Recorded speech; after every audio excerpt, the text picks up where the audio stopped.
semana de actividades donde los universitarios están en la calle, las clases, es un paro activo.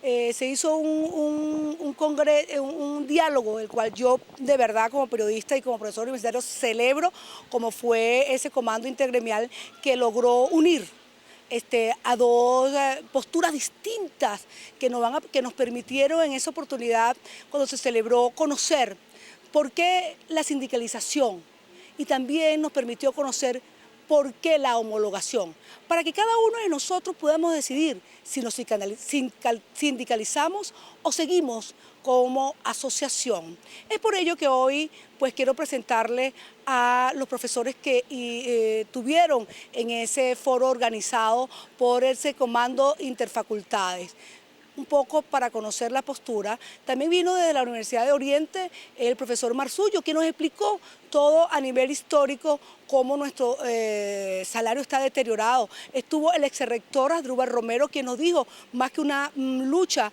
por sueldo, es una lucha política para el respeto de las normas de homologación y, por lo más importante, el respeto a lo que es ser el profesor universitario. El doctor Héctor Lucena nos habló de la parte laboral, y el profesor Luis de Faces, quien es precisamente uno de los que está llevando ese mensaje de diálogo para los universitarios en cuanto a la sindicalización. Jesús Puerta habló para nosotros. ¿Por qué sindicalizarnos? ¿Por qué no quedarnos con las normas de homologación? Si al final buscamos lo mismo, sueldos justos, investigación, autonomía, democracia. Hoy me complazco en presentarles a ustedes lo que sucedió en ese diálogo. Por primera vez nos encontramos en el marco de la lucha. Bien, amigos, en este diálogo entre las partes, unos hablan sobre la importancia o por qué continuar con las normas de homologación. Pero hay también un buen sector de la universidad y del país que aboga por la sindicalización de todo el sector universitario. Quisimos conversar con el profesor Jesús Puerta, quien precisamente es jubilado, estudioso, y quien está llevando, tratando de que nosotros comprendamos, doctor, precisamente por qué sindicalizarnos, por qué no las normas de homologación. Bueno, lo primero que hay que ubicarse es en la situación actual, ¿no? Efectivamente, los ingresos de los profesores universitarios sufrió una merma histórica que viene desde hace varios años y que de alguna manera replantea las relaciones laborales de ese mismo sector. La vía de la sindicalización aparece como una manera de obligar al gobierno a responder a las reivindicaciones salariales, las reivindicaciones específicamente laborales de los profesores universitarios, dado que las normas de homologación desde hace varios años, desde hace muchos años, más de 10, yo creo que prácticamente desde la década de los 80, no obligaban a los distintos gobiernos, y se fue estableciendo una brecha cada vez más grande entre las reivindicaciones, entre las solicitudes de aumento salarial y las decisiones que, según las mismas normas, se establecían a través del CNU. La vía de la sindicalización es un camino que puede ser válido justamente en este momento cuando se está discutiendo un nuevo convenimiento colectivo y establece, asumiendo las normas laborales vigentes en este país desde hace muchas décadas, es una manera de establecer una determinación vinculante con el gobierno para lograr las reivindicaciones profesorales. Para muchos, doctor, es un retroceso el de sindicalizarnos y que no trae realmente beneficios en cuanto al aumento salarial, dependiendo a cómo está la inflación en Venezuela. Usted es profesor universitario y conoce toda esta relación. El profesor universitario está viviendo la alta inflación que existe en el país. ¿Por qué entonces muchos nos preguntamos, ¿para qué me sirve a mí 2.000 bolívares si me caso? Entonces están promocionando el divorcio, por ejemplo. ¿O para qué me sirve a mí? Te estoy diciendo todo lo que dice la gente, ¿no? O sea, ¿de qué me sirve a mí, por ejemplo, tener juguetes para los niños si ya mis hijos están grandes, sobre todo los titulares? ¿Por qué no llevar esa sindicalización a los mejores salarios en cuanto al que hace academia? Usted es investigador y usted sabe que no hay recursos, o sea, nos cuesta mucho investigar. ¿Qué le dice usted a esos profesores que dicen, oye, no está malo la sindicalización, oye, pero el sueldo me sigue igual? Sí, bueno, esencialmente las normas de homologación no es que no sirven ahorita, no sirvieron. Históricamente no sirvieron, o sea, se aprobaron en el año 82 y ya desde el año 83 fueron violadas. O sea, no fueron respetadas. Ese es un mecanismo de ajustar el sueldo a la consideración de distintas situaciones del país, así reza la norma, entre ellas el nivel de inflación, promedio de 2 años. Eso no fue respetado porque las mismas normas establecen que eso es establecido unilateralmente por el CNU. Por supuesto, hay una lucha gremial, etcétera, etcétera, pero es una lucha gremial impulsada por asociaciones civiles, no por sindicatos, es decir, está desde fuera de la normativa laboral. La oportunidad que ahora se presenta con la sindicalización es que podemos ir a la discusión de un convenimiento colectivo que vincula al gobierno, lo obliga, porque se trata de una contratación colectiva. ¿Por qué la asociación no lo obliga, doctor? Porque es una asociación civil. Pero ahora hacer un sindicato es como más largo, más el tiempo. No, una sindicalización es simplemente meter un acta constitutiva en la Inspectoría del Trabajo. Te lo digo yo que formé el sindicato de periodistas y esa es una operación relativamente sencilla y rápida. Ahorita hay una situación especialmente difícil en el país, hay una situación de una inflación, podríamos hablar prácticamente que hay una situación bien difícil de todo punto de vista. Entonces, nos parece muy cuesta arriba precisamente pelear ahorita algo que se perdió. Más bien tenemos que luchar por conseguir los aumentos salariales por la vía del convenimiento y establecer ese nuevo mecanismo según las normas laborales que de alguna manera obligan al patrono a discutir cada cierto tiempo las condiciones generales de trabajo. Hay otro elemento que te quería decir. Hay un mecanismo que existe en otros países, que es que la remuneración por la labor docente es una cosa, pero por otra parte hay otros mecanismos que tienen que ver con el desarrollo de investigación. Por ejemplo, eso se aplica en Chile, Argentina, etcétera, etcétera, que es por la vía del financiamiento a los proyectos de investigación. Es decir, el profesor universitario tiene esa doble condición. Por una parte es docente, es trabajador asalariado, pero por otra parte es un investigador. Esa labor de investigación tiene su reconocimiento a partir de los proyectos y de su propia productividad.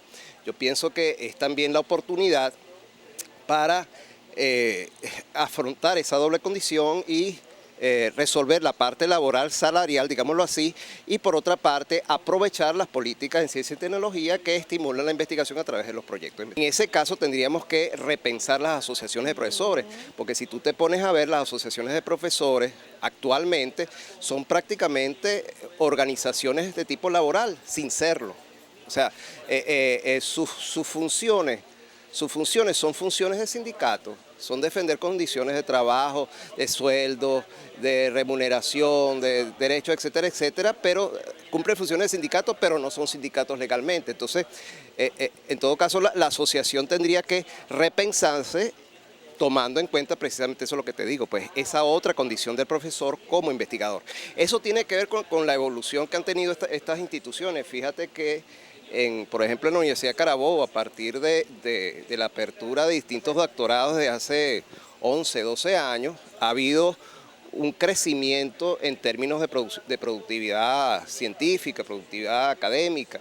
Asimismo, las reformas reglamentarias para exigir el título de doctor para acceder a ciertas categorías, incluso para acceder a ser autoridad universitaria. Yo me acuerdo que nuestro doctorado de Ciencias Sociales fue negado por el entonces decano de la Facultad de Ciencias Económicas y Sociales, Ferreira, precisamente porque María Luisa Maldonado era candidata a rectora y si la Facultad de Ciencias Económicas admitía que ese doctorado existía, le iban a pedir el título de doctora a María Luisa Maldonado. Entonces decidieron en aquel momento dejar el doctorado en un limbo administrativo. Bueno, ese proceso se ha venido cumpliendo, se han multiplicado las ofertas de doctorado, de estudios, hay también una oferta de financiamiento de proyectos de investigación, lo cual ha crecido en las distintas universidades y en ese sentido tendríamos que repensar las asociaciones de profesores entonces. O sea, pero también hay que repensar la universidad. Totalmente, porque tenemos 25 años escuchando lo mismo y no lo hemos repensado. No, pero por ejemplo, nosotros hemos actuado, estamos pasando de una universidad fundamentalmente centrada en la docencia a una universidad que tiene cierta productividad científica y tecnológica. Se ha multiplicado el número de revistas científicas.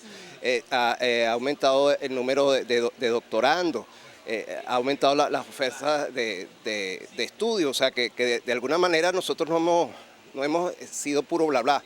Hemos trabajado en función a una universidad por lo menos que cumpla más allá de la función docente, la función de investigación y de extensión. Hemos trabajado en ese sentido. Yo lo que veo es que efectivamente hubo un cambio de política, ha habido cambios de política. Algunos por ejemplo, yo particularmente pienso que ha habido una política errática, aun cuando hacia las universidades autónomas, pero también las universidades autónomas como sus autoridades se plegaron a los planes de un sector político que jugó a la subversión, entonces hay que ver esa situación de las universidades en ese contexto, que las autoridades universitarias, por ejemplo, en el paro del 2002, de PDVSA, en el golpe de Estado del 2002, aparecieron respaldando una postura política y eso no contribuyó a ningún tipo de diálogo. Entonces, vamos a ver la situación históricamente en su conjunto. Pienso que, bueno, que sí, que hay que hacer esa reflexión. Nosotros estamos en eso y, como te digo, no es solo reflexión, hemos hecho cosas en función a esa nueva universidad y pienso que esta es una buena oportunidad. Yo felicito y aplaudo a los organizadores de este foro porque es una oportunidad de encontrarnos y remover una serie de prejuicios. Por ejemplo, estos muchachos entraron diciendo que no querían una educación tipo Cuba. Esos son prejuicios sembrados, esos son prejuicios, eso es una locura. Entonces, este tipo de actividades contribuyen a disipar esos prejuicios y esos cuentos de camino y dar una discusión.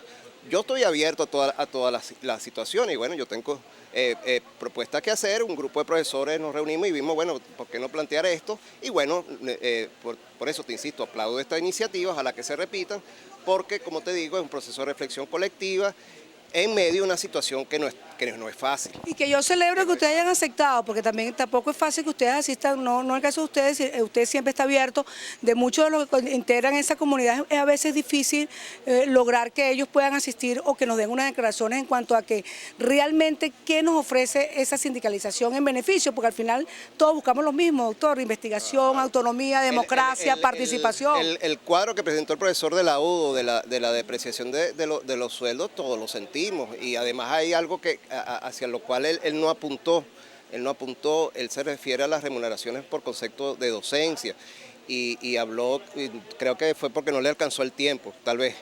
El problema de la valoración social de la profesión y de la carrera académica, es cierto, eso está afectado de una manera importante y forma parte de una discusión acerca de la reorientación de las universidades y esa discusión también hay que darla y bueno, la estamos dando y la seguiremos dando y además iremos haciendo cosas en función a la universidad que queremos. Bueno, muchísimas gracias, doctor. Nosotros continuamos con nuestro encuentro académico.